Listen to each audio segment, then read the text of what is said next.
MCQ start करते हैं। Chapter 1 के MCQ, scope and objectives of financial management. इसको आंसर को छिपा लेते हैं, ठीक है, छोटा छोटा कर देंगे, आंसर छिप जाएगा, ठीक है। The only viable goal of the financial management is, क्या गोल है फाइनेंशियल मैनेजमेंट का? तो इसका आंसर है डी, वेल्थ मैक्सिमाइजेशन। हमेशा ही फाइनेंशियल ऑब्जेक्ट गोल होता है फाइनेंशियल मैनेजमेंट का। The basic objective of the financial management is, same ही आ गया क्या? Maximisation of the share holders wealth, same ही आ गया। थर्ड क्वेश्चन है, finance function involve, finance function क्या इन्वॉल्व होता है फाइनेंस फंक्शन के अंदर? क्या expenses of the funds only, safe custody funds only, procurement of the finance only, procurement and effective utilisation of funds?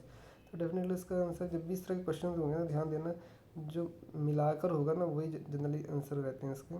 तो इसका आंसर जो होगा वो, इसका आंसर डी है, procurement and effective utilisation of the fund जो है फाइनेंस के फंक्शंस हैं। The goal of the wealth maximisation takes into consideration, the goal of the wealth maximisation जो है टेक्स इनटू कंसिडरेशन, किस किस के कंसिडरेशन करता है? क्या timing of the expected return को करता है, amount of the return, expected risk related to the uncertainty of the return, या ऑल ऑफ द अबव? तो इसका आंसर जो होगा ना वो है ऑल ऑफ द अबव। इन सबको the goal of the wealth maximisation, इन सबको कंसिडर करता है जब भी आप गोल इसका सेट करते हैं वेल्थ मैक्सिमेशन का, ठीक है। फिफ्थ हमारा, financial management is mainly concern with, financial management जो है मेनली किसके साथ कंसर्न रहता है? इसका अरेंजमेंट ऑफ फंड्स के साथ रहता है, efficient management of every business रहता है, या all the aspects of acquiring and utilising means of the financial resources for the firm's activities रहता है। तो इसका जो आंसर है वो है सारा ही है ना, सी एक्चुअली इन दोनों की बातें कर रहे हैं, तो इसका आंसर जो है वो सी ही है, ये C is the right answer, ठीक है। All the aspects acquiring and utilising the means of the financial resources for the firm's activities है। अगला क्वेश्चन देखते हैं, सिक्स क्वेश्चन है हमारा, the investment decisions should aim at investment in assets only expected to earn a return, आगे भी है, investment decisions decision should aim at investment in assets only when they are expected to earn a return greater than the minimum acceptable return is termed as hurdle rate, growth rate, interest rate, या internal rate of return। तो जब investment decision should aim at investment in the assets only when they are expected to earn a return greater than the minimum acceptable return से greater कर रही हैं, तो उसको कहते हैं हम, ये टर्मिनल जिसको कहते हैं हर्डल रेट। तो इसका जो आंसर है वो है हमारा हर्डल रेट, ठीक है।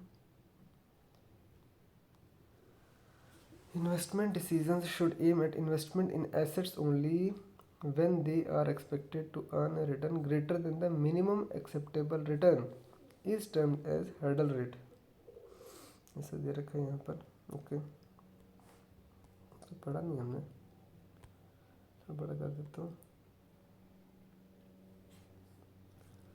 The traditional view of the financial management looks at, traditional view जो क्या क्या दिखता है?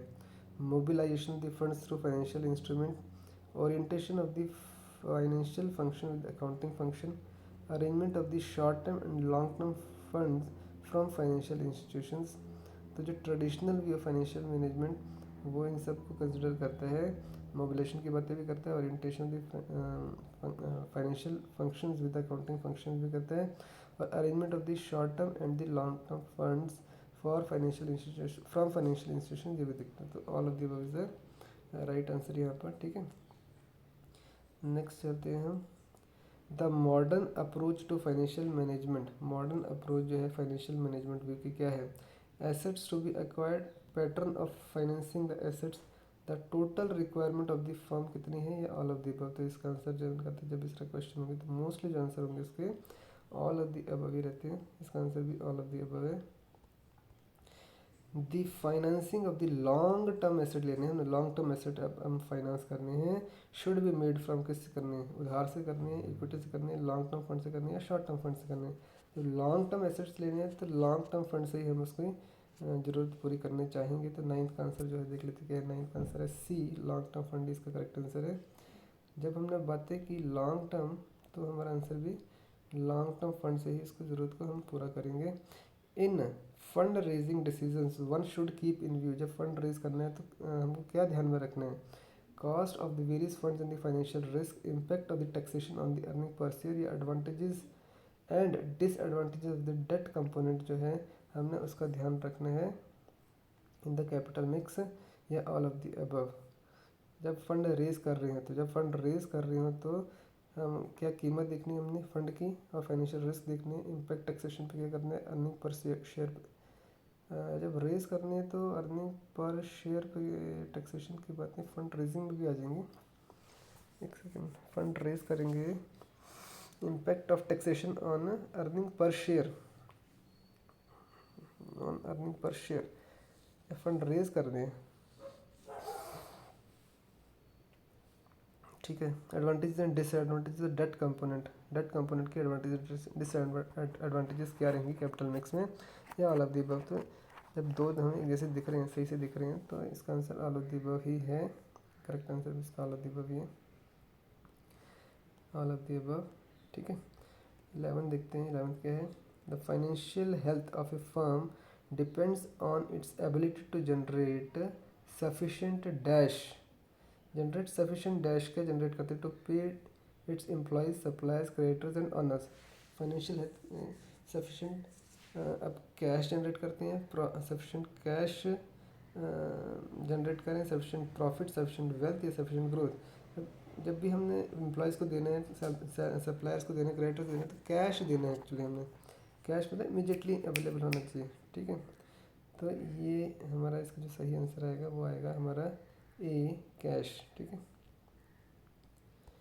आगे चलते हैं, liquidity and profitability are dash goals of the, liquidity and profitability are the dash goals for the financial managers के लिए ये क्या गोल्स हैं, ये liquidity and profit dash financial goals, finance goals हैं, सेपरेट गोल्स हैं, डिफरेंट गोल्स हैं, competing goals. कई बार ऐसे देख के लगता है कि ये क्वेश्चन सिंपल से बना रखे हैं।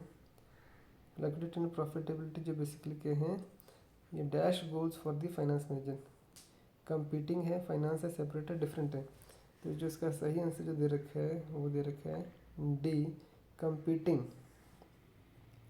लिक्विडिटी भी होनी चाहिए, प्रॉफिटेबिलिटी भी होनी चाहिए, ठीक है। Finance goals, separate goals, different goals या कंपीटिंग गोल्स, यहाँ पर तो कंपीटिंग गोल्स दे रखे हैं। मुझे देखने से वैसे फाइनेंस के लग रहा था, लिक्विडिटी भी होनी चाहिए, प्रॉफिटेबिलिटी, ये फाइनेंस के गोल्स है ना, लेकिन यहाँ पर कंपीटिंग गोल्स दे रखे हैं। एक सेकंड देखेंगे, जरा गूगल करेंगे इसको, गूगल पे क्या है, तो ये सेम आंसर करेक्ट है, liquidity and profitability are the competing goals for the finance manager, ठीक है। नेक्स्ट है, wealth maximisation means maximising the dash of a course of action. Wealth maximisation क्या होता है, वेल्थ मैक्सिमाइजेशन क्या, प्रॉफिट का maximisation है, ग्रोथ है, नेट प्रेजेंट वैल्यू है, इंटरनल रेट ऑफ रिटर्न है।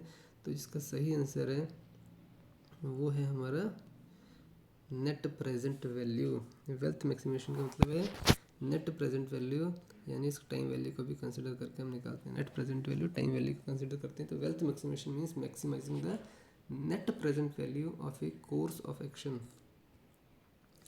14th है, dash maximisation objective considers the risk and the time value of the money. जब टाइम वैल्यू की बात आ गई, यहाँ पर टाइम वैल्यू भी है, तो क्या ये वैल्यू की बात है, प्रॉफिट की बात है, वेल्थ की बात आएगी या ग्रोथ की बात आएगी। तो जो सही आंसर है इसका, जब ये बात कर रहे हैं मैक्सिमाइजेशन ऑब्जेक्टिव डैश मैक्सिमाइजेशन, तो यहाँ पर हमारी बात आएगी प्रॉफिट मैक्सिमाइजेशन। किसकी बात आएगी, प्रॉफिट मैक्सिमाइजेशन। जो सही आंसर है इसका वो है प्रॉफिट मैक्सिमाइजेशन ऑब्जेक्टिव जो होता है, अगर हमारा consider the risk and the time value of the money को कंसिडर करता है, प्रॉफिट मैक्सिमाइजेशन जब बात होती है, ठीक है।